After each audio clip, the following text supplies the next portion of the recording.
আজকে রান্না করব চাবিলা মাছের চচ্চড়ি টমেটো দিয়ে। প্রথমে চাবিলা মাছকে পেঁয়াজ, হলুদ, মরিচ এবং জিরা বাটা এবং একটু তেল দিয়ে মেখে নিলাম।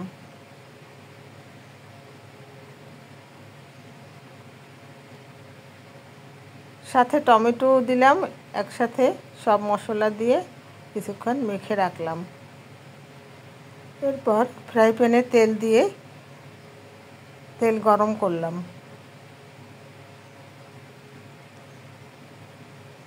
তেলটা ভালো করে গরম হলে এর মধ্যে দিয়ে দেব মাছ।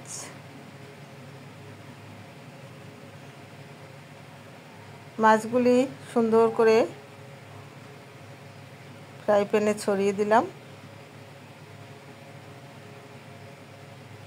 একটু তেল বেশি দিতে হবে। যারা তেল কম খান তারা কম দিবেন, পরিমাণ মতো দিবেন।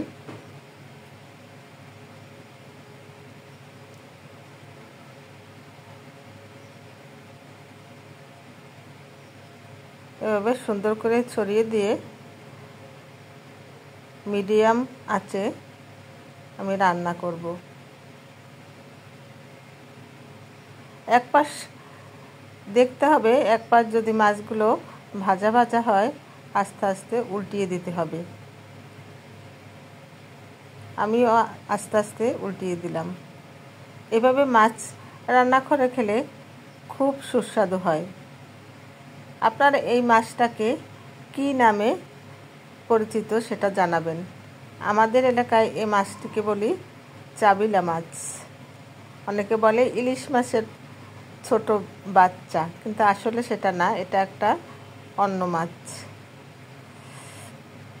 তো এভাবে একটু ঢাকনা দিয়ে রাখলাম। মাছটাও সিদ্ধ হলো, টমেটোও সিদ্ধ হলো। তারপর আস্তে আস্তে আমি মাছগুলো উল্টিয়ে দিলাম।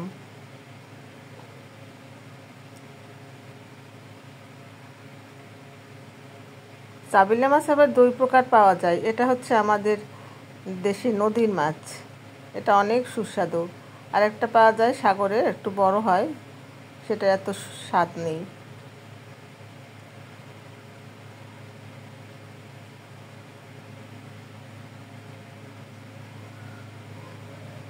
এভাবে আমি উল্টিয়ে পাল্টিয়ে দুটো দিকই ভালোভাবে ভেজে নিলাম।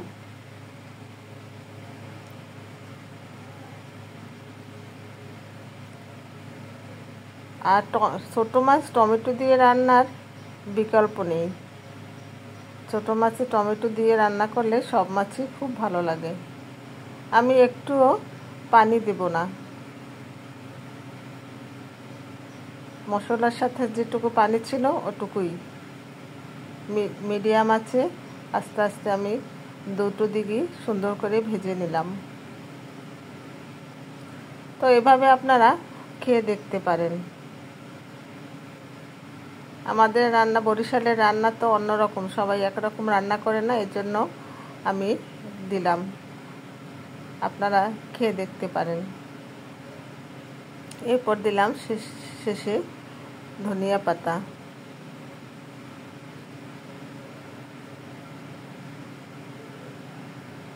যদি ভালো লাগে জানাবেন। ধন্যবাদ সবাইকে কষ্ট করে দেখার জন্য।